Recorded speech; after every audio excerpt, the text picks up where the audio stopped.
Section 1. The Frozen Riddle. An Introduction to Earth's Southernmost Secret. क्या तुमने कभी सच में सोचा है कि हमारे ग्रह का सबसे एक्सट्रीम, सबसे दूर, सबसे अजनबी जगह? थोड़ी देर के लिए मार्स भूल जाओ दोस्तों और चलो साउथ की ओर चलें। बहुत साउथ। हम उस लैंडमास की बात कर रहे हैं जो इतनी बड़ी, इतनी ठंडी और इतनी रहस्यमयी है, जिसने हमारी दुनिया का पास्ट और फ्यूचर अपने आइसी गले में बंद कर रखा है। यह सिर्फ बर्फ का टुकड़ा नहीं है, यह सपनों का महाद्वीप है, अकेलेपन का किला है और विज्ञान का प्लेग्राउंड भी एक साथ। यह एंटार्क्टिका है, प्लैनेट का फाइनल फ्रंटियर। एक ऐसी जगह जहां नेचर की ताकत पूरा राज्य करती है और इंसानी मौजूदगी तेज हवा के सामने बस एक फुसफुसाहट सी है।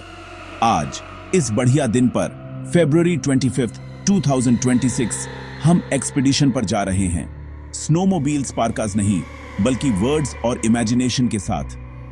एंटार्क्टिका हमारी ग्लोबल क्लाइमेट सिस्टम का एक महत्वपूर्ण रेगुलेटर है। उसकी मैसिव आइस शीट एक जायंट मिरर की तरह काम करती है, सनलाइट की एनर्जी को वापस अंतरिक्ष में रिफ्लेक्ट करती है और हमारे ग्रह को ठंडा रखने में मदद करती है। जो ठंडे डेंस पानी उसका कोस्ट बनाता है, वही डीप ओशन करंट्स चलाते हैं जो न्यूट्रिएंट्स और हीट दुनिया भर में सर्कुलेट करते हैं, जिससे हजारों मील दूर के वेदर पैटर्न्स प्रभावित होते हैं। यह उस जटिल जाल को समझना है जो लाइफ और क्लाइमेट को सस्टेन करता है।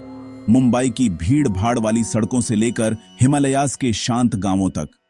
तो अपनी मेटाफोरिकल सीट बेल्ट्स बांध लो और तैयार हो जाओ अर्थ सबसे बड़ी सीक्रेट का 10 मिनट का व्हर्लविंड टूर लेने के लिए। हम बड़े आइडियाज को सिंपल डाइजेस्टेबल फैक्ट्स में बांटेंगे, एक नैरेटिव बुनेंगे जो वास्ट, इम्पर्सनल आइस और पर्सनल स्टेक्स के बीच कनेक्शन दिखाए। चलो सीधे डाइव करते हैं इस वाइट डेजर्ट में, इस पोलर विल्डरनेस में, एक और केवल एंटार्क्टिका में। चलो एक ऐसे फैक्ट से शुरू करते हैं जिसे सच में समझना मुश्किल है। एंटार्क्टिका बहुत बड़ा है। यह धरती का 5वां सबसे बड़ा महाद्वीप है, ऑस्ट्रेलिया और यूरोप से भी बड़ा। सोचो अगर पूरे इंडियन सबकॉन्टिनेंट को उस पर रखा जाए, फिर भी बहुत बड़े बर्फीले हिस्से बच जाएंगे। लगभग पूरा महाद्वीप एक मोटी बर्फ की चादर से ढका है जो दुनिया के एनवायरनमेंट को शेप करती है। यह आइस औसतन 2 किलोमीटर से ज्यादा मोटी है और कुछ जगहों पर लगभग 5 किलोमीटर तक जाती है। यह दुनिया की लगभग 90% बर्फ और करीब 70% ताजा पानी रखता है। बर्फ का वजन जमीन को दबा चुका है। कुछ जगहों पर बेडरॉक समुद्र तल से 2.5 किलोमीटर नीचे है। अगर सारी बर्फ हटे, महाद्वीप धीरे धीरे ऊपर उठेगा। Isostatic rebound. बर्फ की परतें सैकड़ों हजार सालों की बनी है। हवा के बुलबुले, धूल, ज्वालामुखी की राख, एक हिस्टोरिकल आर्काइव।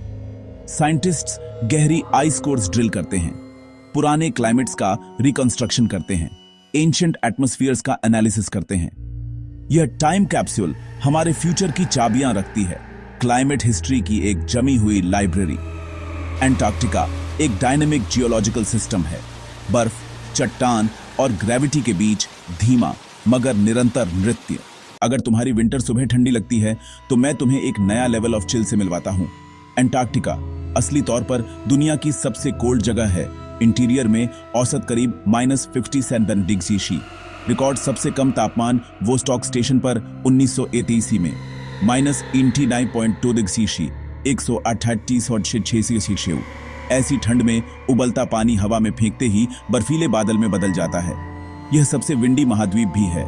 कटाबैटिक विंड्स प्लेटो से कोस्ट की ओर 320 किमी घंटा तक।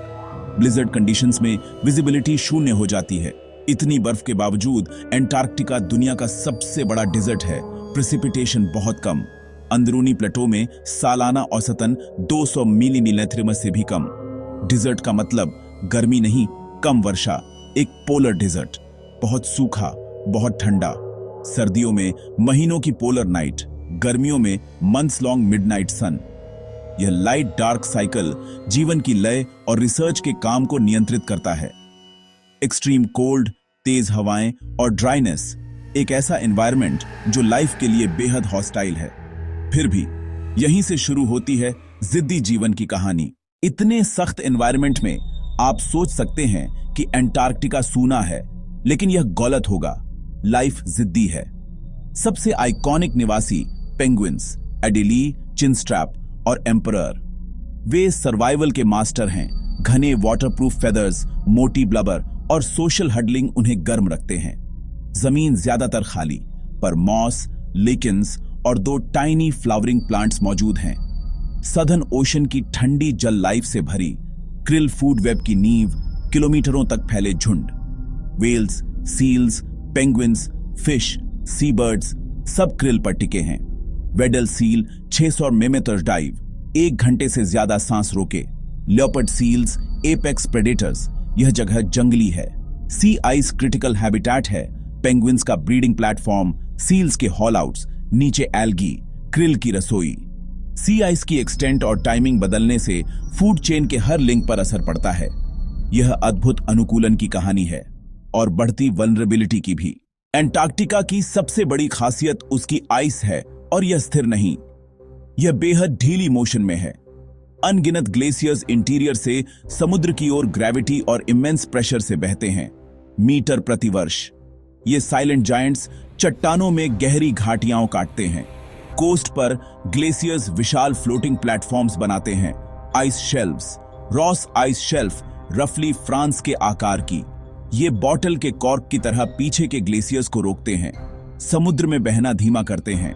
जब कोई शेल्फ कमजोर या कोलैप्स हो, ग्लेशियर्स तेजी से बहते हैं और ओशन में अधिक आइस पहुंचती है। किनारों से ह्यूज चंक्स टूटते हैं, कैल्विंग, और आइसबर्ग्स जन्म लेते हैं, कभी कभी छोटे देशों जितने बड़े। वे ओशन करंट्स संग ड्रिफ्ट करते हैं, गर्म पानी में मेल्ट होकर फ्रेश वाटर और मिनरल्स छोड़ते हैं। ग्लेशियर्स और शेल्व्स महाद्वीप की हार्ट बीट हैं। साइंटिस्ट सैटेलाइट से स्पीड, थिकनेस और कैल्विंग रेट्स ट्रैक करते हैं। कुछ क्षेत्र, खासकर वेस्ट एंटार्क्टिका, तेज धड़क रहे हैं, चेंजिंग क्लाइमेट का चिंताजनक संकेत। एंटार्क्टिका पीस और साइंस के लिए समर्पित है। 1900 के एंटार्क्टिक ट्रीटी के तहत यह मिलिट्री एक्टिविटी रोकता है, न्यूक्लियर एक्सप्लोजन्स और रेडियो एक्टिव वेस्ट डिस्पोजल पर पाबंदी लगाता है। यह जियोपॉलिटिक्स के पोटेंशियल कॉन्फ्लिक्ट पॉइंट को ग्लोबल कॉमन्स में बदल देता है। Discovery over division. Stations engineering के चमत्कार हैं, एक्सट्रीम कंडीशंस के लिए डिजाइन।